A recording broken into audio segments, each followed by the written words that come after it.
வணக்கம். நெருப்பு தமிழன். போலந்து மோசடி அடித்தான் பாருங்கள் ஒரு 50 லட்சத்தை.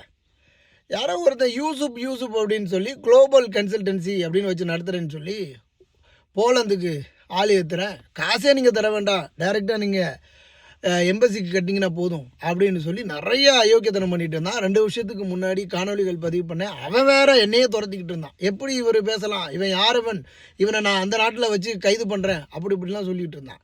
இப்போ கடைசியாக 40 பேர்கிட்ட வசூல் பண்ணியிருக்கிறான். தலா ஒரு ஆளுக்கிட்ட வந்து 1 லட்சத்துலேருந்து 1.5 லட்சம், சராசரியாக 50 லட்ச ரூபாயை அடிச்சுட்டு போயிட்டான். இப்போ இந்த ஊர்களில் இருக்கிறவங்கெல்லாம் கற்காலத்தில் வாழ்கிற மாதிரி மரம் மண்டைகளாக இருக்கிறானுங்க. இவனுங்கனால 10 பைசாவுக்கு பிரயோஜனம் இல்லை. இவங்கெல்லாம் தூக்கு போட்டுக்கிட்டு தொங்கணுங்கிறேன். இங்கேருந்து ஆஸ்திரேலியாவுக்கு போகிறேங்கிறான், அமெரிக்காவுக்கு போகிறேங்கிறான், லட்சக்கணக்கில் சம்பாதிக்கணும், கோடிக்கணக்கில் சம்பாதிக்கணும். உனக்கான தகுதி என்ன இருக்குன்னு பார்த்தியா? கடைசியாக மொத்தமாக அடிச்சுட்டு போயிட்டான். இப்போ கடைசியில் என்ன ஆச்சு? வாயில் விரலை சுப்பிக்கிட்டு உட்காந்துக்கிட்டு இருங்க.